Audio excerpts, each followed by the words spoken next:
Good afternoon. Our program will begin in just a moment.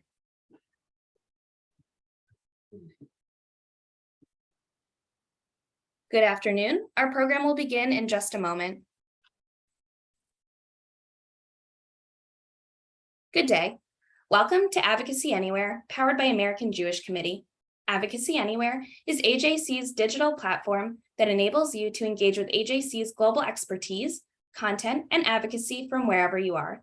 Today, we're delighted to be joined by AJC CEO Ted Deutch. A lifelong Jewish and pro-Israel activist, Ted assumed the role of CEO of American Jewish Committee on October 1st after more than 12 years on Capitol Hill. Moderating today's conversation is AJC Chief Field Operations Officer Melanie Marenpel. After we hear from Ted and Melanie, time permitting, we will take your questions. You may email your question to questions@ajc.org, questions is plural, or you can use the Q&A feature in Zoom. And now, Melanie, the floor is yours. Thank you, Claire. And Ted, welcome. We are so excited to have this conversation with you today. Thank you. We're so glad that our global AJC audience has a chance to get to know you better, to learn about your worldview, and to hear your thoughts about what is in store for AJC moving forward. So we have already featured you on our podcast, People of the Pod, and we have had some great background information about you and your incredible family and your story, which can all be found on our website at ajc.org. But for this audience, let's continue. Let's still start with a little bit about your background. So you grew up in Bethlehem, Pennsylvania, where the Jewish community was fairly small, but your sense of Jewishness and your deep connection to Jewish peoplehood was instilled early. So I'm hoping you can briefly describe a few of those formative touchstones in your Jewish journey. Sure. It is great to be with you. I apologize, as you can see from the background, that I have not yet unpacked. Sorry about the sparse office. Sure. I grew up in Bethlehem, Melanie, and I'll just mention two things that are of particular importance to me. I grew up you're right, it was not a large Jewish community, but we had, and this was true in a lot of communities around the country years ago, we had one building, and our building was the JCC. We had the pool and the gym. When you walked in, we had classrooms and an auditorium on the second floor. That's where I went to Hebrew school and may have occasionally acted in a play. And then the third floor was the sanctuary. And I just spent an enormous amount of my young adult life there interacting with the rest of the community. And it was from there that our new rabbi at the time decided that he wanted to send some kids to Camp Ramah, where coincidentally my oldest brother had attended years and years before. No one had been in a while. And I was one of the first. And that was when I was 12 years old. And I spent each of the next summers there for more than a decade. And that, as much as anything, that and the experiences I had in the community really helped to form my Jewish identity, my proud Zionist identity. And it's what's informed so much of what I've done ever since. That's fantastic. You then went from Bethlehem to the University of Michigan in Ann Arbor for undergrad and for law school. It's where you met your wife, Jill, and you were also active in Hillel on campus. And I'm curious to know about your experience on campus as a proud, engaged Jewish student. Well, I did. As we were just talking, I came from a rather small Jewish community. There were more Jews, dramatically more Jews in my dorm in my freshman year than in the city that I came from. And I couldn't really believe it. And it was this opportunity to have a million different ways to engage. And I was involved at Hillel, and I was involved in student publications. I was involved in the pro-Israel community.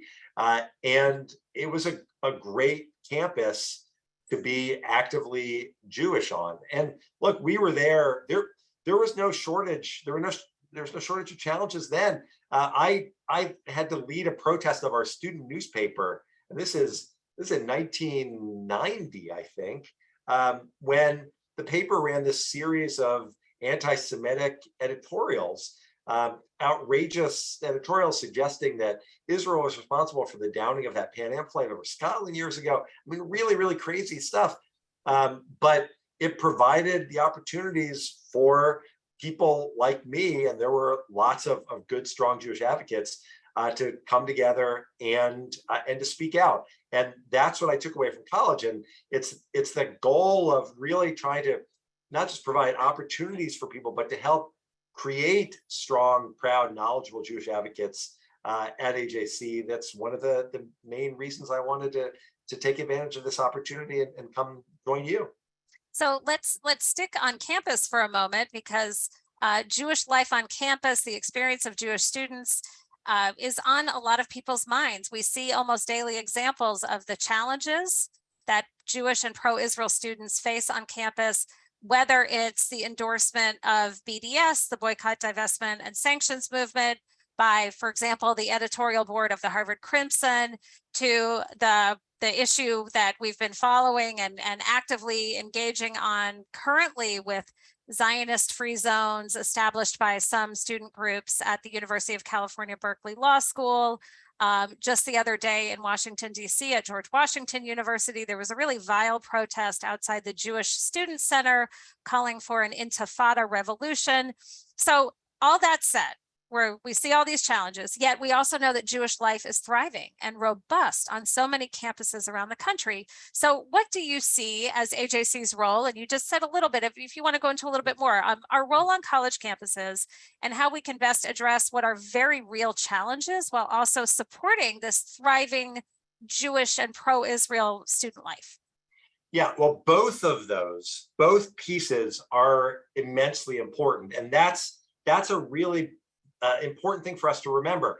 Yes, AJC is a global Jewish advocacy organization, and we will unapologetically and strongly stand up against anti-Semitism wherever it appears. And that's especially the case on college campuses, where on too many campuses, there are young people who are concerned, who are feeling unsafe. And we're going to speak out, we're going to interact, we're going to work with the university administrators to make sure that the voices of students are being heard. We're going to make sure that students can walk proudly through campus wearing their Magen David or with a kippah on. And of course, that's going to be a focus. And we're going to work to make sure people understand that when a group says that Israel, the one Jewish state in the world, does not have the right to exist, that's anti-Semitism, and we're going to come together to oppose it. Now, what AJC does on campus and in regional offices all around the country is work together with those who are making decisions and work together with other groups to have the kinds of allies that we need in those battles. That's the important work that we do in Black Jewish relations, important work that we do working with the Hispanic community, Asian American community, because when anti-Semitism exists, it's not just the Jewish community that's at risk. It suggests that there's a greater problem that we've got to confront, and we will confront it always, wherever it is, especially on college campuses. Now, the flip side of that, as you point out, is that Jewish life really is thriving on so many college campuses, and sometimes on the same college campus. So the role that AJC plays, one of the roles that's so critical, is to make sure that Jewish students have the tools they need to be strong and knowledgeable and resilient Jewish leaders. That starts not just when they get to campus, it starts in high schools.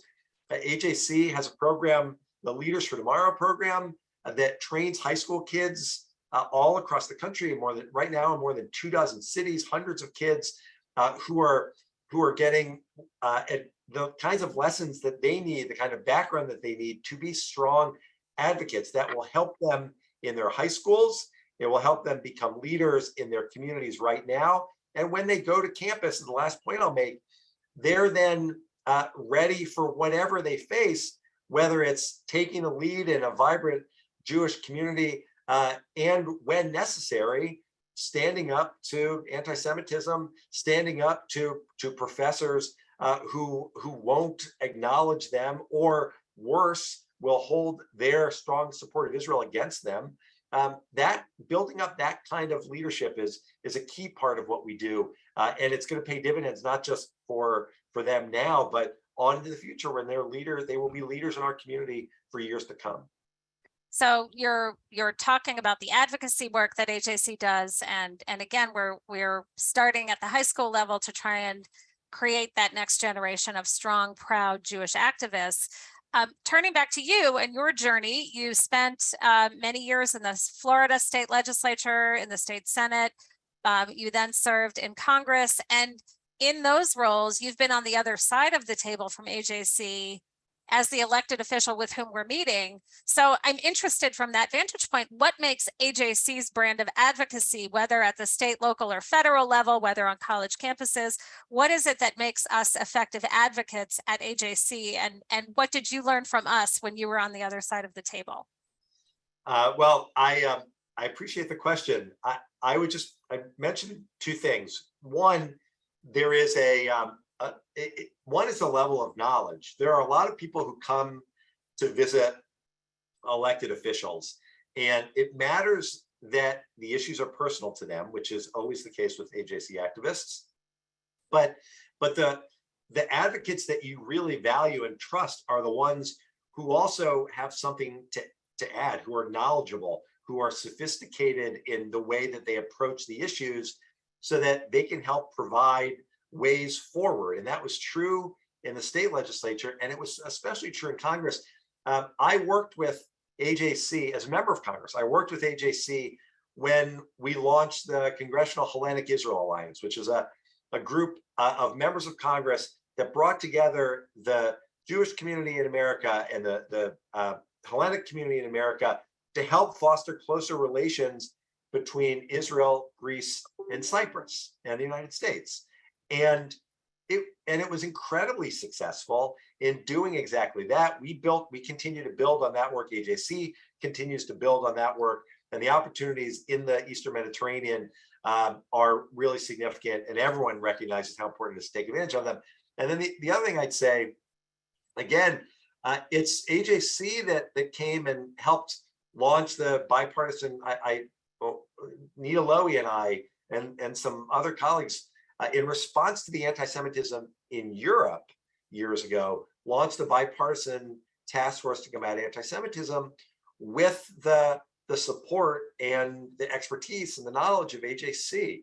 So it's that kind of experience and knowledge and know-how that makes AJC effective. It's the same thing that led to the launch of the Black Jewish Caucus and the Hispanic Jewish Caucus, the kinds of things that set examples for what we do around the rest of the country, and examples in Congress for how to actually get things done. And if I may, Melanie, I don't think I've ever really gotten a chance to talk about this. By the way, you may.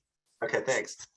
So I when I was in Congress, I had the privilege of traveling a lot, and the official trips were planned by our military, but on every trip, I turned to AJC for help arranging meetings with the Jewish community wherever we were, whether it was in Moscow or in Uzbekistan, whether it was in Czech Republic. The relations that AJC has on the ground with the Jewish community around the world, because we advocate for the Jewish community around the world, also was just a huge value add for me as a member of Congress. And frankly, I hope it's something we can do more of for other members of Congress and elected officials who travel. That's great. I'm glad you shared that. I want to move to international in a moment. I have a few more questions related to the US, and then we'll move to some of our global issues. We know that anti-Semitism, we're seeing that these issues increasingly are highly localized, and that they do require a more local intervention and local solutions, and that even the anti-Israel battlefronts are increasingly local, such as city councils or municipal human rights commissions. So AJC has 24 regional offices across the US, and I think our regions can also testify to the fact that global events have a very real local impact, and that our global response to issues such as anti-Semitism and anti-Israel animus require local engagement. So can you speak a little bit about your sense of the importance of state and local political engagement and advocacy in addition to our work with Congress? Sure, and I'm sorry that it took this far into our conversation to put this in the important frame of AJC's mission, which is to enhance the well-being of the Jewish people in Israel and to advance democratic values. And to do all of that requires that we're actively engaged at every level of government with leaders throughout business and academia, and at the highest levels in capitals around the world. In state and local governments, when it comes, I want to talk about Israel first, because we don't talk about that in the local context enough. The fact is that you can't wait. Those of us who care so deeply about the U.S.-Israel alliance, I think understand that you can't wait until someone decides that they're going to run for Congress, where they're making foreign policy decisions, to start to talk about the importance of Israel and the relationships that are formed at the state and local level with mayors and state legislators and county commissioners who will one day go on to become members of Congress, senators, and cabinet officials. Those relationships set the stage for an ongoing dialogue about the importance of the U.S.-Israel alliance. So that's the foreign policy piece. And then on the local piece, advocacy is about making sure that the local community officials understand our lived experience as Jews in that community. And so if there's a conversation about the curriculum in the schools, well, then the school board and the decision makers need to hear from us, from our advocates, from our community about what it means when those conversations are taking place, and making sure that the Jewish experience is reflected and that the experiences we've had, positive and the experiences of anti-Semitism, are understood. The same thing is true if you're dealing at a local level with anti-Israel groups and other groups who are doing things that advance positions that cause threats to the Jewish community. And it's true when there are physical threats to the Jewish community. We've seen, Melanie, we just did the high holidays. We're in the middle of holiday season, and so many of us have gone and are going to synagogue during this holiday season, going through metal detectors, walking past police cars, thinking about the threats to the community. Well, it's important for our local officials to hear directly from us. That's the kind of work that AJC does, that advocacy that is so important to making sure that our voices are heard and that our needs are addressed. So true. And we also know that we need to be talking to everyone. And one of AJC's also foundational principles has always been our fierce nonpartisanship. And we have always worked to create bipartisan support for our priority issues. And in fact, we feel incredibly strongly that issues that the ones you just described, combating anti-Semitism, supporting the U.S.-Israel alliance, must transcend partisan politics and cannot be allowed to be weaponized by either party. So here in the U.S. and perhaps around the world as well, but I think it's fair to say here, we do see a diminished appetite for bipartisanship. I think that might be a fairly gentle way to say it. We see increasing hostility toward those who hold opposing viewpoints. We see people absorbing news from news sources that reflect their existing beliefs. We see issues framed as zero sum, everything is all or nothing, and there's minimal tolerance for any sort of compromise. So as an organization that is values driven, and that has prided itself on fierce nonpartisanship, on centrism, on nuance, what role can AJC play in this moment in American and perhaps global history? And what message do you as CEO want AJC to be sending with regard to the way we conduct ourselves as a society? Well, you are You are right in the very gentle way you put it. There is a diminished appetite for bipartisanship, I think is how you put it. Nobody understands that better than someone who was a member of the U.S. House just a few weeks ago. The importance of a centrist and nonpartisan approach in our community, where we are a small community in the world, where we cannot allow division to divide our efforts. We've got to work together to address these issues, and the way that you do that is by making sure that we're speaking in nonpartisan ways. And yeah, you're right. There are a lot of people whose interactions on social media is entirely with people that sound just like them and agree with their views, and who watch cable networks, one set or the other, that advance their own political views. And AJC is a little unique, and I think the importance of a centrist approach now is more important than ever. It doesn't mean that everyone who's involved has the same views on every issue, but it does mean that we're all committed to advancing the well-being of the Jewish community. And I would just finish with this. We know from our last analysis that nearly half of American Jews believe that anti-Semitism isn't taken seriously enough.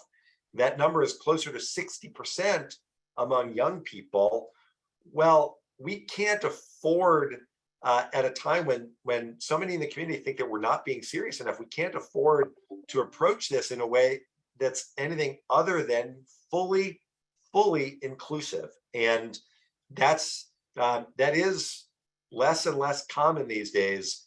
It is frankly one of the things that I found most appealing about this opportunity is the chance to be in a place that where I can work every day to try to bring our community together to advocate for one another and then collectively in defense of our state of Israel and the U.S.'s relationship especially. So speaking of Israel, I'd like to spend a little time talking about Israel. Why don't you tell us about your first trip to Israel and about, you said at the beginning a little bit about your sense of Zionism, but if you want to speak a little bit about what it means to you. Sure. My first trip to Israel was after my junior year in high school. I went on Ramah seminar, excuse me.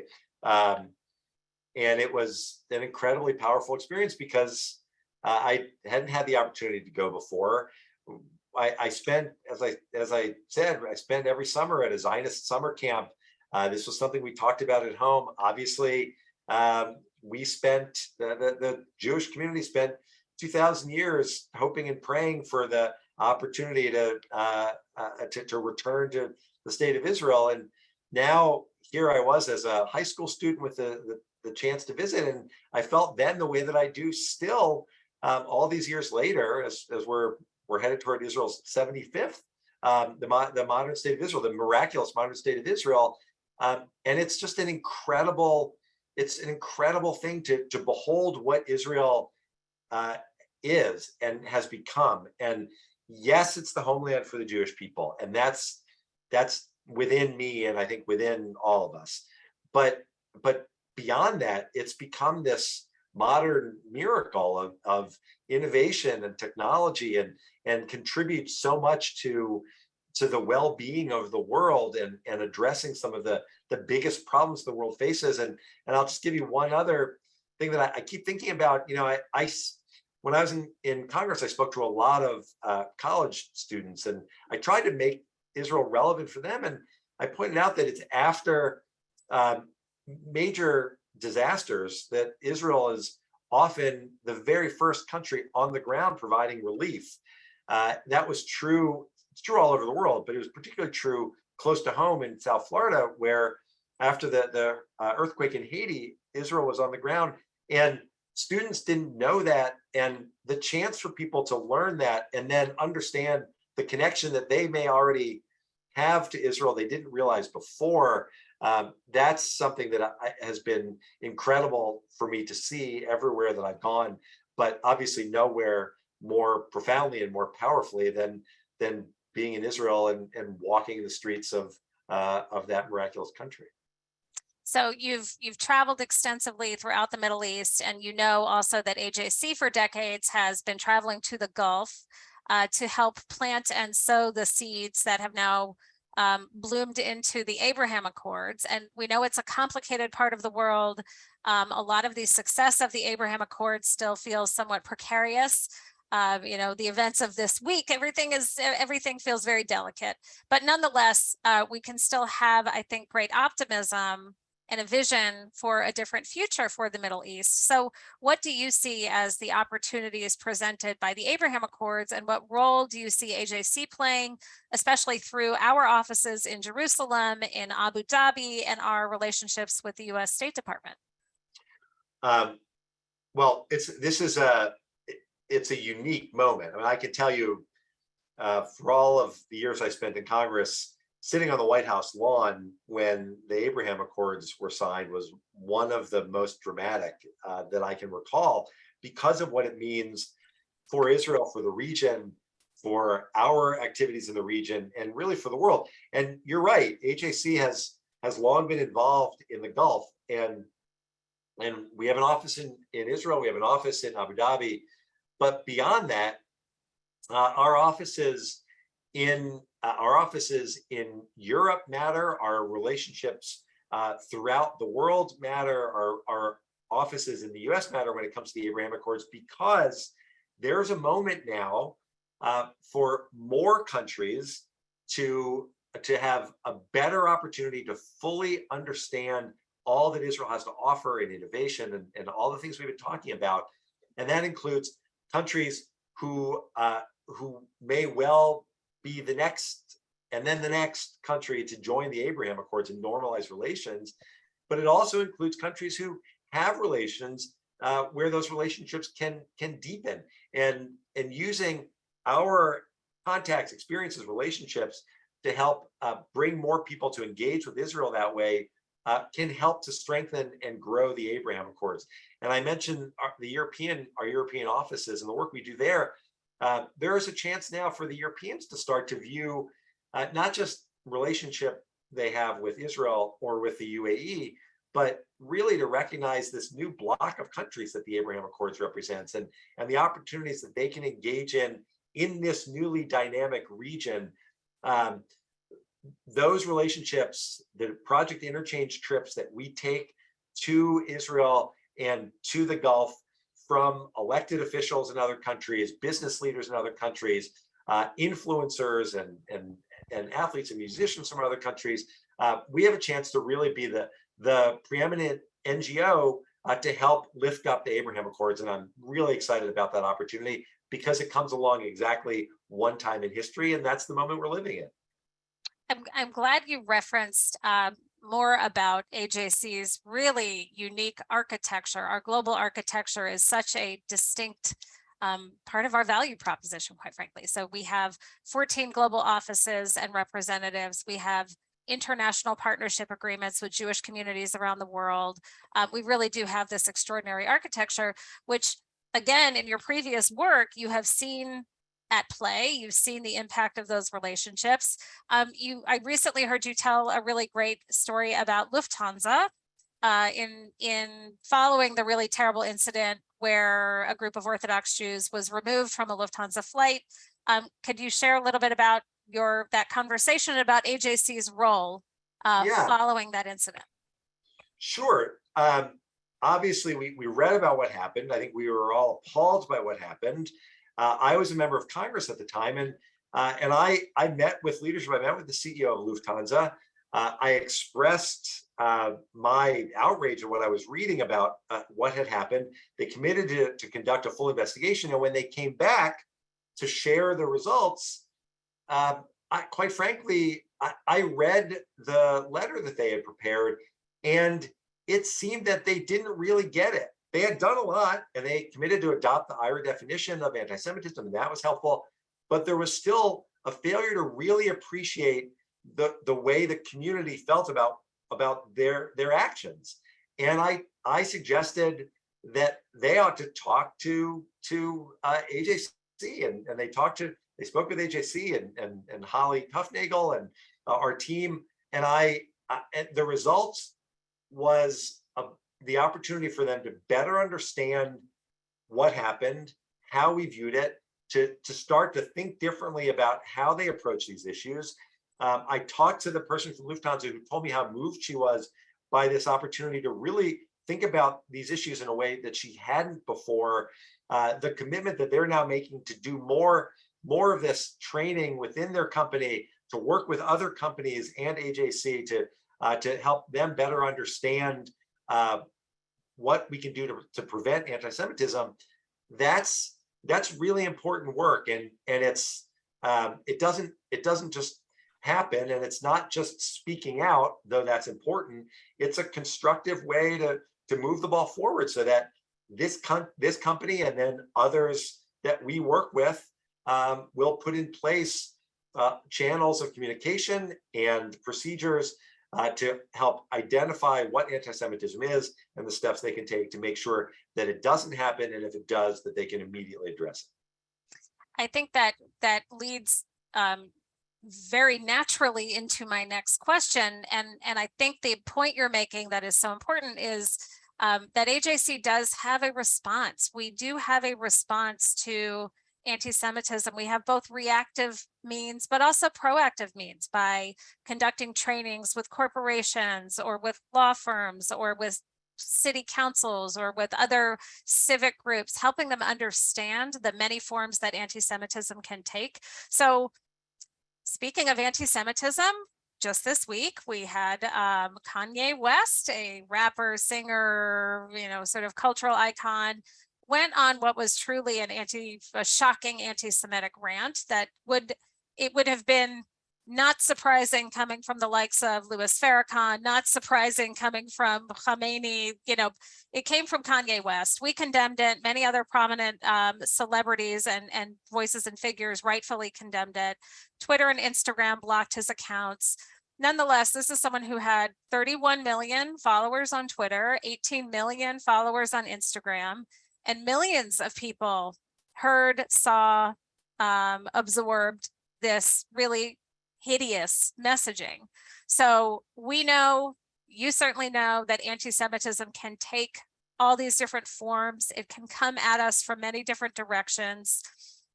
We've spoken a little bit about how we can respond, but what else do you see AJC doing in response to some of these manifestations of anti-Semitism?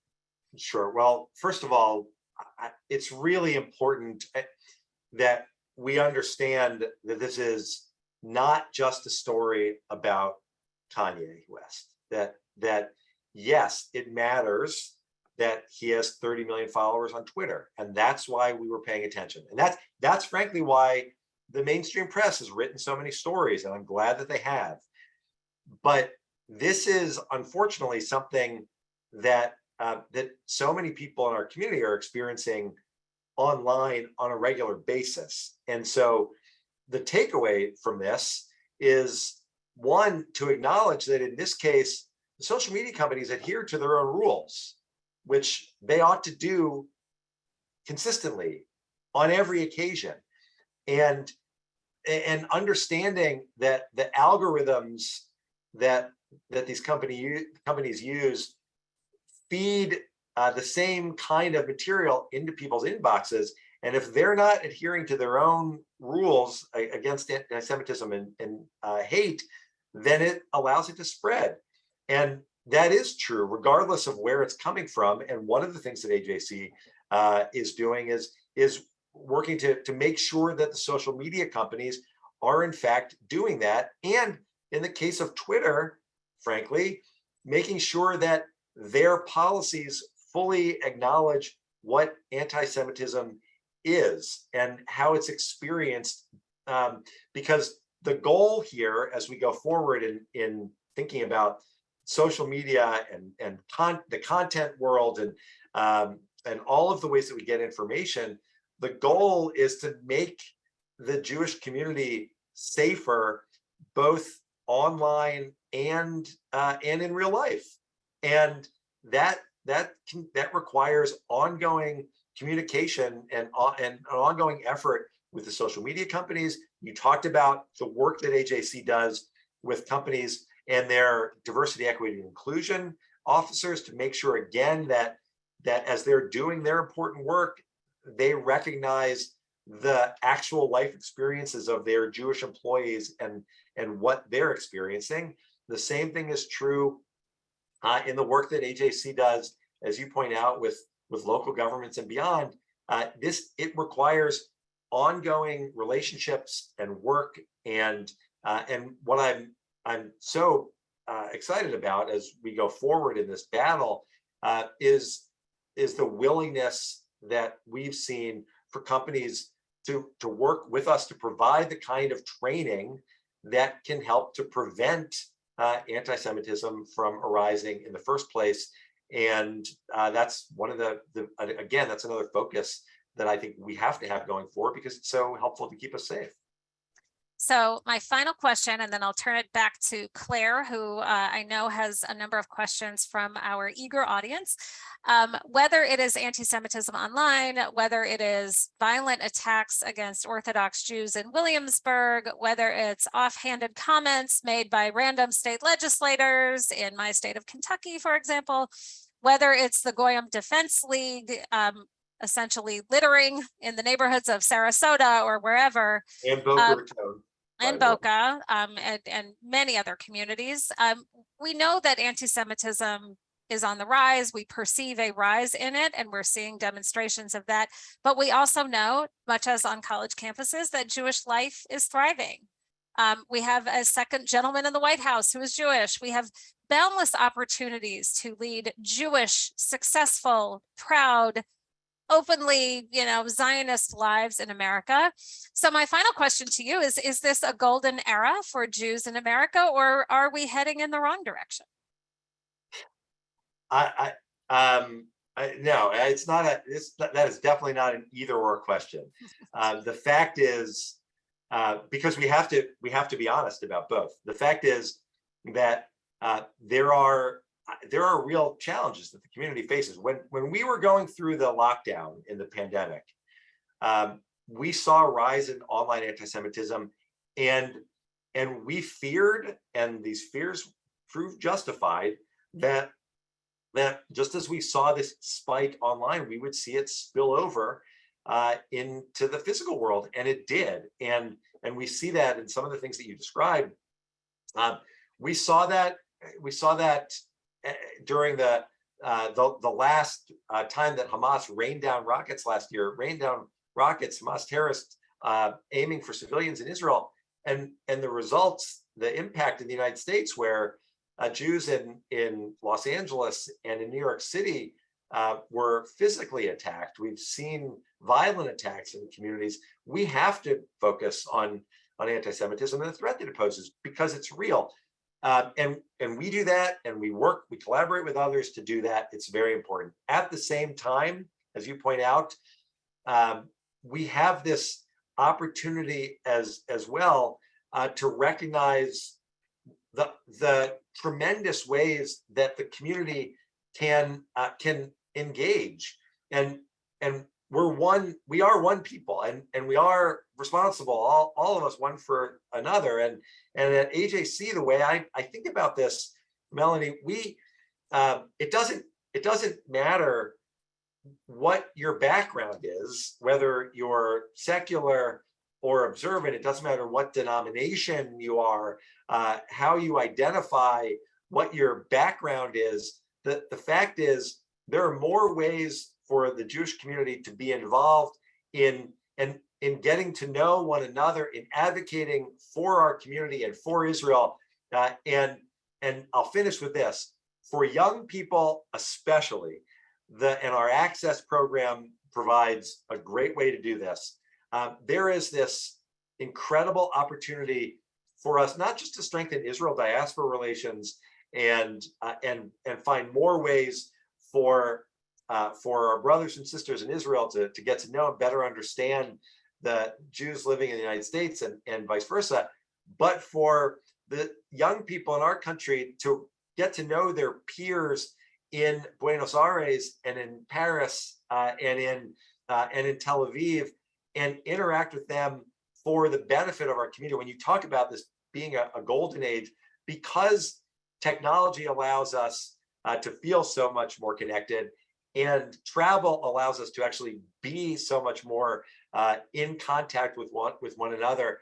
This is a moment where I want young people to know that their advocacy is going to lead them not just to take trips, but to get to know the global Jewish community, to advocate for the global Jewish community. It strengthens all of us, and it brings us all closer together. That's the beauty of the moment that we have. That's great. It's exciting. Thank you. And with that, Claire, I will turn it over to you. Thank you, Melanie. Our first question comes from Ellie Ibrahimzadeh and many others who are asking, with so many issues to cover and so many moving parts, what are your top priorities for the work AJC will do in the coming months? Well, we're going to continue to be true to our mission of enhancing the well-being of the Jewish community in Israel. That means obviously taking on anti-Semitism wherever we see it, working in all the ways that we've discussed to address it thoughtfully and to get out ahead of potential cases of anti-Semitism by doing trainings, by working in corporate boardrooms and at university administrations.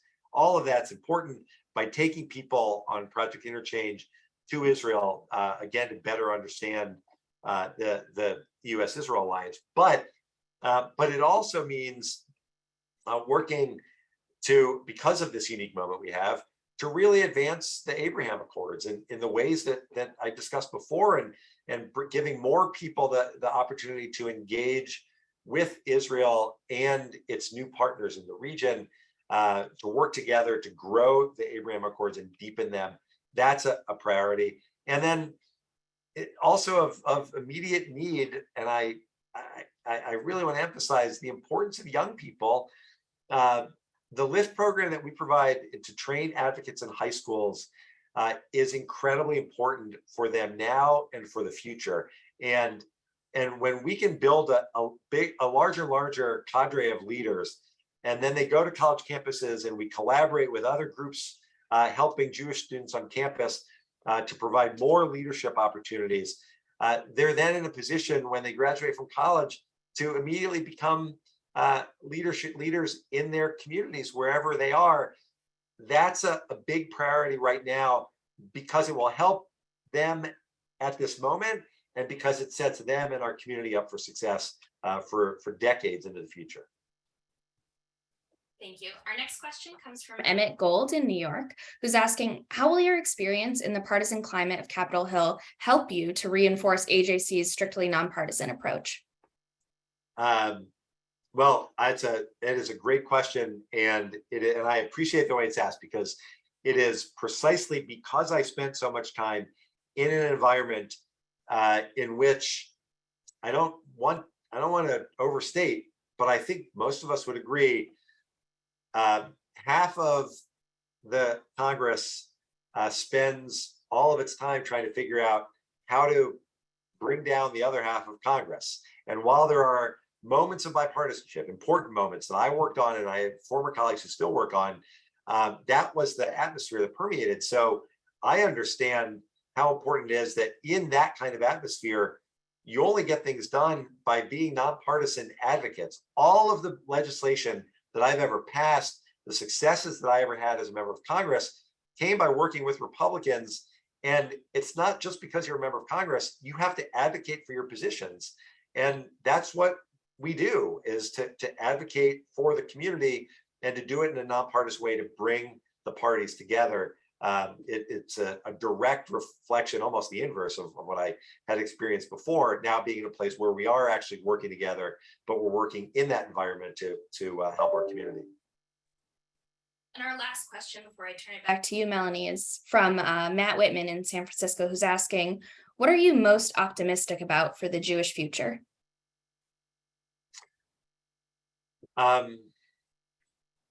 Because there are more opportunities for more people to be involved, and to come and to advocate for the community, and more ways for people to express themselves Jewishly. I couldn't be more excited to invite that community, again, the great diversity of the Jewish community, to join us in the work that we do to enhance the well-being of the Jewish community. There are just more than 15 million Jews in the world, maybe a bit more, but we're a tiny fraction of the world's population. But what I'm so optimistic about is how much this small group of people contributes every day, not just to our own well-being, but by working together to help contribute so much to the world as a whole. The advocacy work that we do is so critical to all of that, and it gives me really great hope and excitement about this moment and about the future. Thank you, Ted. I think we all have great cause for optimism, and we're really excited about your leadership at the helm of AJC. So thank you for this conversation today. I want to also thank our global AJC audience for joining us today. We encourage you to follow Ted on Twitter at AJC CEO, and please make sure to sign up for Ted's biweekly video newsletter, where he will share 10 major highlights of the work he and AJC are doing to make the world safer and to make the Jewish people and Israel safer. So you can sign up for that at ajc.org/10fromted, TENFROMTED. With that, thank you again. Chag Sameach to those celebrating, and good day. Thanks, Melanie. Thanks, everyone.